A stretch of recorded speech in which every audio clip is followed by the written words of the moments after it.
En ek glo aan Jesus Christus, wat weer sal kom in heerlikheid om te oordeel, die wat nog lewe en die wat reeds gesterf het. Geliefdes, genade, barmhartigheid, liefde en vrede vir u, van God die Vader, Jesus die Here en vanaf die Heilige Gees, ons trooster. Amen. Liewe gemeente, kom laat ons verootmoedig. Kom ons bid saam. O Vader, ons nader tot u, met die wete dat u die enigste een is, van wie ons heil verwag. Troue Heer, in die wêreld het ons te make met soveel teleurstellings, maar van u, o God, op u trou, op u bystand, op u almagtige teenwoordigheid en liefde kan ons reken, want van u, o Here, kom wat goed is. Ons besef dat u ons ook deur die lewe vat, op pad van loutering en lering, op pad van beproewing en gereedmaking. Here, ons besef, ons is maar die klei in die hand van die pottebakker. Neem ons daarom en vorm ons soos wat u ons wil hê. Maar maak ons, Here, bewus en maak ons siende en oop om u hand wel in ons lewe so te kan eien. Om te kan besef dat dit u is wat met ons werk. Om u te vertrou in alles wat op ons lewenspad kom. Die opdraandes, sowel as die afdraandes. En as ons dan saam is, Here, om weer die geheimenisse van die evangelie te ontrafel en dit aan te hoor, hoe u dit aan ons openbaar, maak ons bereid om ons hartkamers oop te sluit, sodat dit nie maar net woorde sal wees wat hier op ons ore val nie, maar dat ons sal verstaan, hierdie is die reddende woord, die woord van lewe en die onderskeid tussen dood, dat u ons so, Here, sal inspireer tot redding, tot heling, tot genesing, dat ons vrede en ons vreugde in u kan vind, vry van die teleurstellings van hierdie tyd.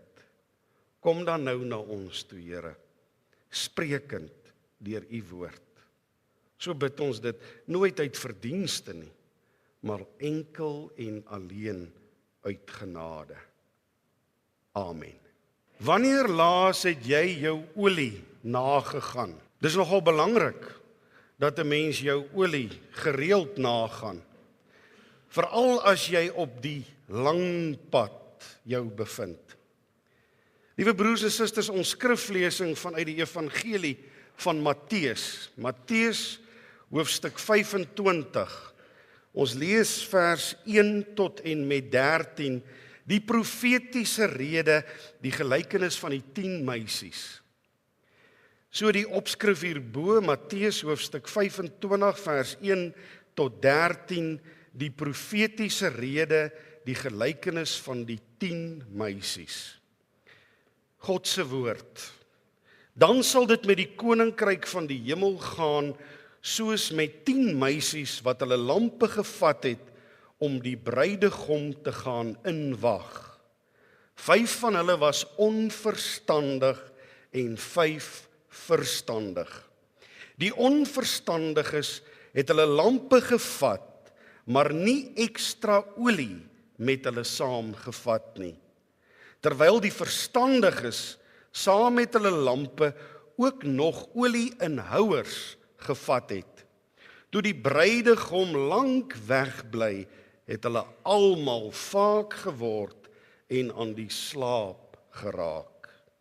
In die middel van die nag was daar 'n geroep: hier kom die bruidegom, gaan hom tegemoet.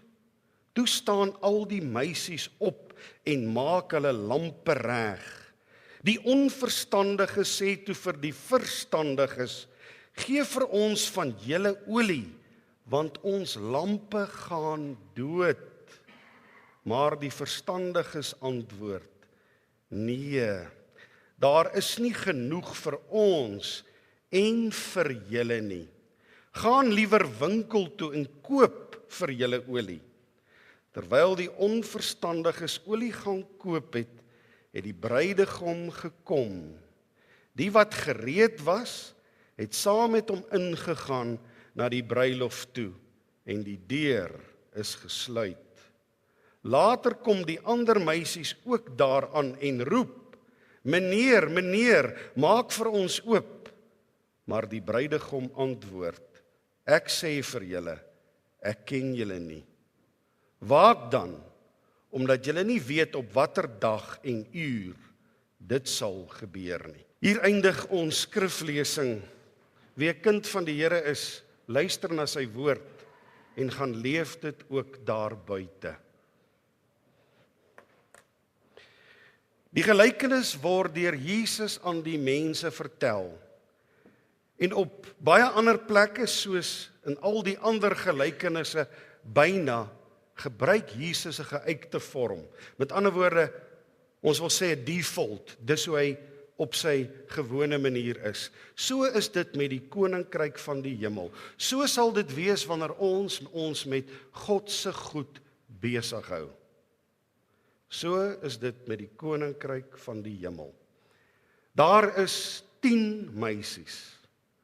Elkeen het haar lampie by haar, in afwagting op die bruilofsfees, want die bruidegom is op pad. So het in daardie tyd gewerk, broers en susters, daar was 'n lanternoptog van jong meisies gewees tydens 'n bruilof, wat die bruidegom ingewag het, en dan in fees gelid met hulle lampies na die bruilofshuis gegaan het, die saal, en daar dan die bruilofsfees gevier het. Maar daar is 'n verskil in die geleedere van hierdie 10 meisies. Al 10 het hulle lampies, maar 5 sê die woord is onverstandig, en 5 sê die woord is verstandig. En die verskil lê by die feit dat die onverstandiges nie ekstra olie soos die verstandiges in ekstra houers met hulle saam geneem het nie. Die verskil. Olie is mos so 'n belangrike kommoditeit dat daar oor olie oorlog gemaak word. Die wêreldmarkte word deur olie in groot mate beheer. As jy nie die olie van jou motor nagaan nie, is dit absoluut fataal, want jou motor se engine brand vas sonder die smeermiddel olie. En olie is ook 'n kookmiddel. Die wonder van kookolie tref ons ook hard toe ons hoor die Oekraïne en Rusland se oorlog gaan maak dat ons nie kookolie beskikbaar het nie, en skarrel die kerk om olie op te gaar vir ons geleenthede waar ons olie nodig het om kos te maak. Maar olie is ook 'n brandstof, lampolie, waarmee 'n lampie brand en 'n lantern brand. En as daardie lampolie nie daar is nie, gaan die lamp dood. Is daar nie lig nie. Is daar dieselfde frustrasie in daardie tyd as beerdkrag, dieselfde frustrasie in daardie tyd as Eskom, wat nie hulle ding beplan het nie. Jesus vertel hierdie gelykenis om iets te sê oor die groot lering waarvan daar dik boeke geskryf is, naamlik sy terugkeer na hierdie wêreld. Die wederkoms van ons Here Jesus Christus. In heerlikheid op wolke sal hy kom saam met die engele, dieselfde heerlikheid as die heerlikheid van sy Vader.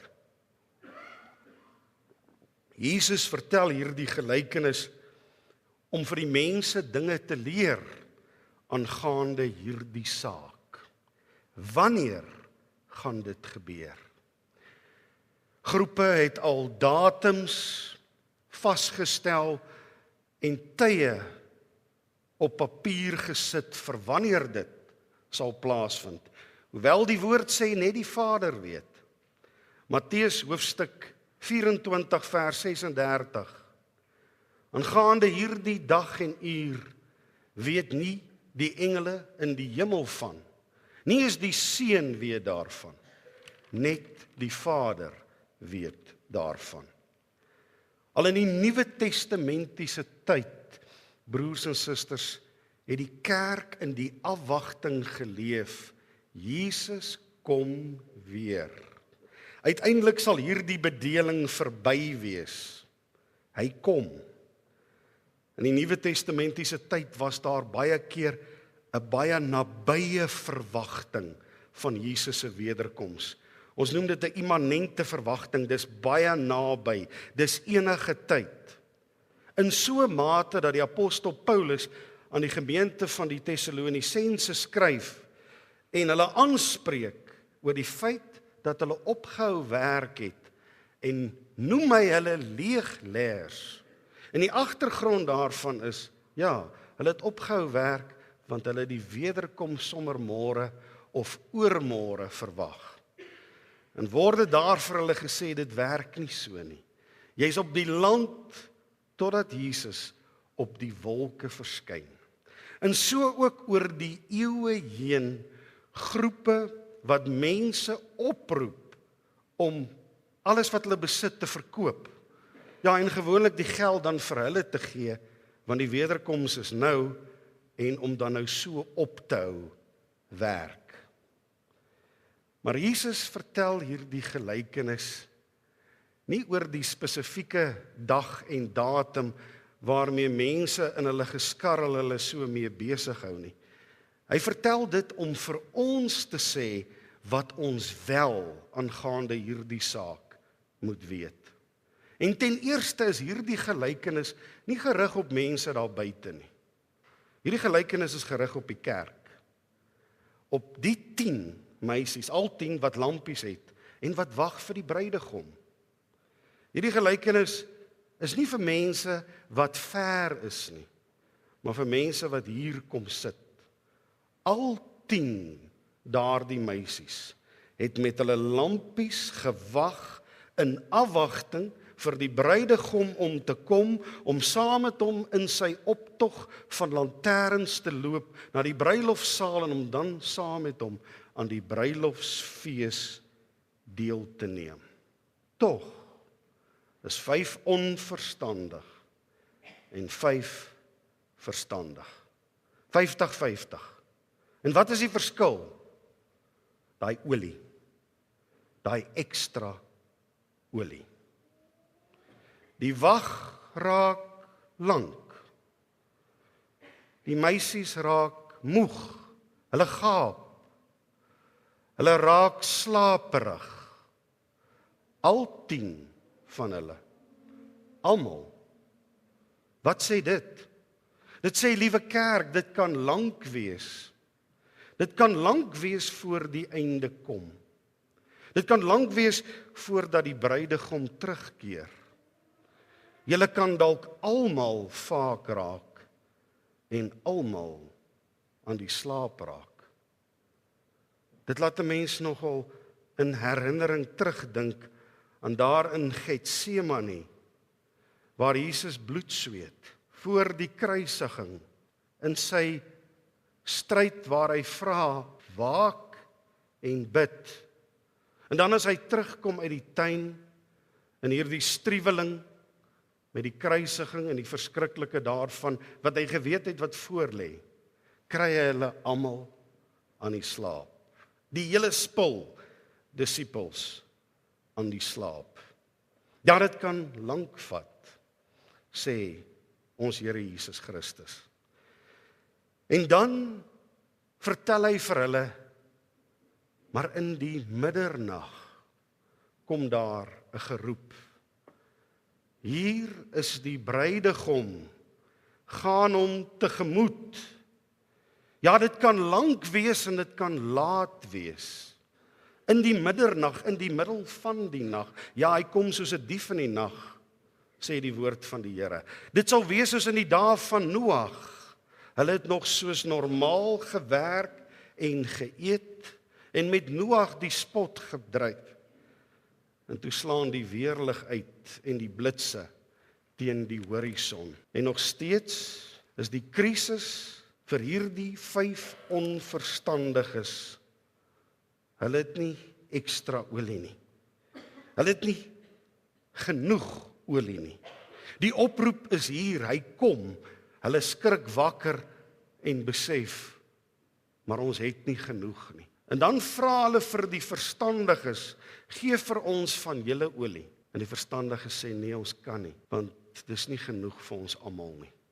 Gaan eerder winkel toe en gaan koop dan nou die olie wat julle nodig het. En dan terwyl hulle nie op hulle pos is nie, terwyl hulle in die winkel is, kom die bruidegom. Kom hy en die wat daar is, gereed is, gaan saam met hom. Gaan saam met hom in die bruilofsaal in en die deur word toegesluit. En dan wanneer die onverstandiges hulle olie gekry het, kom hulle daar by die saal aan, klop aan die deur, hulle roep, meneer, meneer, maak vir ons oop. En sê die woord, maar dan sê hy as bruidegom in antwoord vir hulle, ek sê vir julle, ek ken julle nie. Tragies. Hulle het dan al 10 vir hom gewag. Hulle het almal uitgesien na hierdie lanternoptog, om saam met hom na die bruilofsaal te gaan en om saam met hom in hierdie wonderlike fees te deel. Maar omdat hulle nie genoeg olie gehad het nie, het hulle dit nie gemaak nie. Die deur is gesluit. Amper soos met Lazarus en die ryk man, waar die ryk man vir Lazarus daar by Vader Abraham in heerlikheid sien, en die ryk man se mond so droog is, dat hy nie kan sluk nie, en hy vra, kan Lazarus nie maar net vir my 'n druppel water op my tong sit nie. En dan sê Abraham, die kloof tussen ons en julle is te groot. Hy kan nie oorgaan daarheen om vir jou water te gee nie. Die deur is gesluit. Dis toe. Omdat hulle nie genoeg olie gehad het nie, het hulle dit nie gemaak nie. Miskien wonder jy die hele tyd nou, wat is hierdie olie? Wat is hierdie olie wat dan nou genoeg en ekstra moes wees? Wat die verskil is tussen die 2 groepe. Die beeld van olie in die gelykenis, na wat verwys dit? Na wat verwys dit wanneer Jesus vir die mense vertel en dit word opgeteken in die woord sodat ons dit kan hoor en lees, as hy sê, maar jy moet genoeg hiervan hê. Jesus het tydens sy aardse bediening vele kere gesê, ek kom weer. Ek kom terug.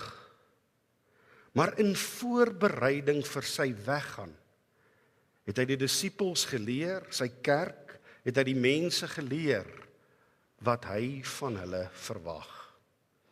En net voor sy wederkoms, gee hy dan nou vir ons al die tekens om ons te herinner, hy kom weer. Maak seker, die goed is gedoen. Maak seker, die opdragte is uitgevoer, wat ek julle mee gelos het, want ek kom weer. Daar waar Jesus die laaste keer saam met sy disippels is, voor sy hemelvaart, gee hy dan 'n samevatting van sy opdragte aan sy disipelkring, sy kerk. Gaan na die nasies toe en maak die mense my disippels.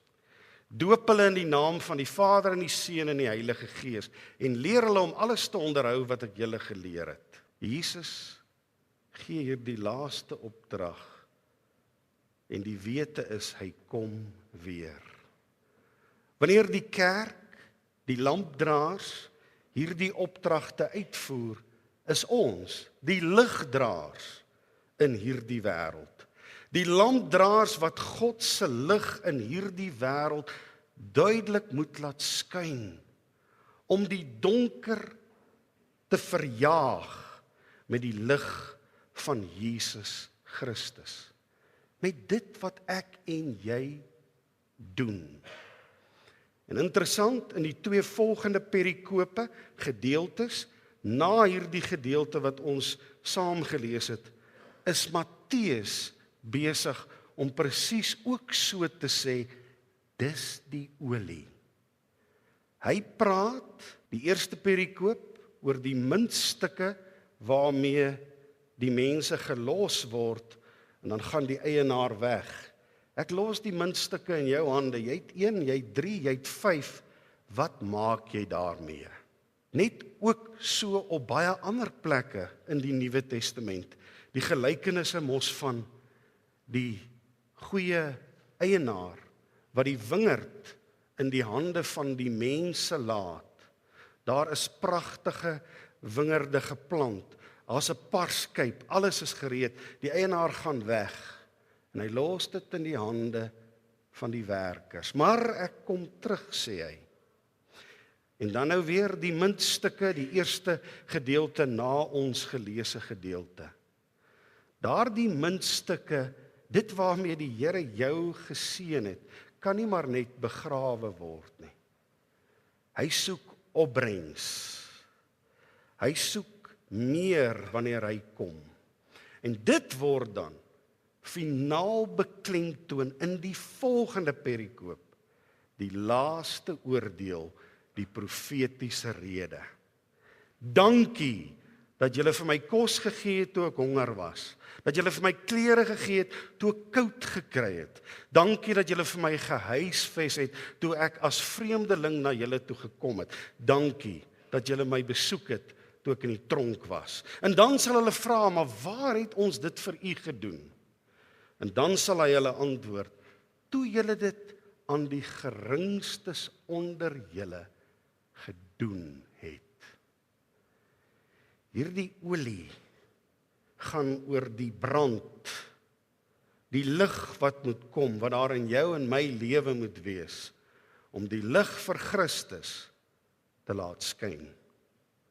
Die lamp moet brand, soos wat die waarskuwing deur Paulus destyds aan Tessalonika gerig is.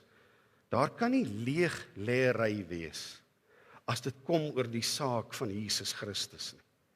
Daar moet in ons 'n brandgevoel wees om daardie olie te laat brand.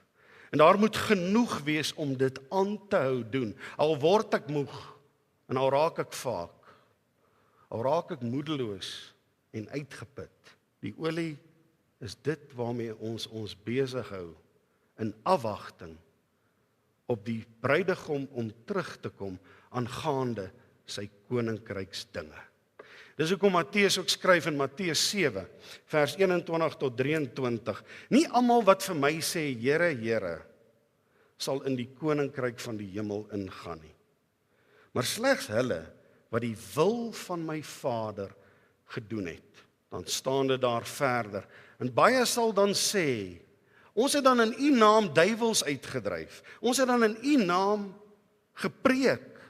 Ons het in u naam wonders gedoen. En dan sal hy sê, gaan weg van my. Soos vir daardie dwaases, want julle het nie die wil van my Vader gedoen nie. Wat 'n mens tref, dis nie 'n ergerlike sonde of 'n bose oortreding wat daardie 5 meisies uit die bruilofsaal uitgehou het wat onverstandig was nie. Dis nie so iets nie. Nee, dis eerder oor dit wat hulle nie gedoen het nie. Dit gaan eerder oor die feit dat hulle nie bereid was om ligdraers end-uit te wees nie. Hulle het nie genoeg olie saamgebring nie. 'n Tekortkoming in hulle dienswerk. Nie genoeg olie nie. Al het hulle die afwagting gehad van die bruidegom wat kom. Die gelykenis leer Ons sal geduldig moet wees. Dit kan lank vat. Ons moet gereed wees. Dit kan enige tyd wees. Ons moet getrou wees om te volhard in ons dienswerk aan die Here. Nou vat maar weer bietjie daardie maatstokkie en gaan u eie olie na. En sê dan vir u self, is u verstandig of onverstandig? Amen. Kom ons dank saam. Almagtige Heer, Hemelvader, ons is in afhanklikheid voor u. Ons besef dat daar by ons soveel tekortkominge is. Ons besef dat ons maar sukkel met die ekstra oliekanne. Ons sukkel om werklik waar bereid te wees om vir u te brand. Nee, ons wil eerder ons liggies laat brand soos die wêreld se liggies. Ook die beeld van na die winkel toe gaan om te gaan koop. O Here, dinge in tyd verander min. Die mens bly maar dieselfde. Maar tog het ons ook, Here, die wete en die vertroue dat u by ons bly staan, want ons behoort aan u. Gee daarom dat ons ook die waarskuwing ter harte sal neem, om ons saak met u reg te hê. Ons weet, Heer, ons is geneig tot slaapvaak gevoelens. Ons vra u, laat ons ontwaak en laat ons so besef dat ons, Here, aan u daardie verskuldigheid het. Ons wat die evangelie juis so verstaan, dat dit nie gaan oor verdienste nie. Ons kry skaam as ons daaraan dink. Ons voel soos die disippels in Getsemane. Terwyl ons slaap, sweet u bloed. O Here, maak ons blaamvry. Vergewe ons vir dit. En rig ons om 'n trotsheid en 'n wakkerheid en Here 'n flinkheid te hê om werklik waar ligdraer te wees van u in hierdie wêreld. Die geleentheid is so groot. Dit het na ons toe gekom, want die wêreld is werklik waar donker. Laat ons die sprankie van hoop wees. Laat ons die teken van positiwiteit en geloof bly wees. Dat die wêreld in ons die liefde van u seun Jesus Christus sien en ervaar met alles wat ons doen. Here, en as ons nog slaap, kom skud ons wakker, want ons weet ook die tyd is naby. Kom na ons toe. Ons wil saam met u in die fees wees. Amen. Die genade van God ons Vader, die troue liefde van Jesus ons Verlosser en die nabyheid van die Heilige Gees is en bly by elkeen van ons. Amen.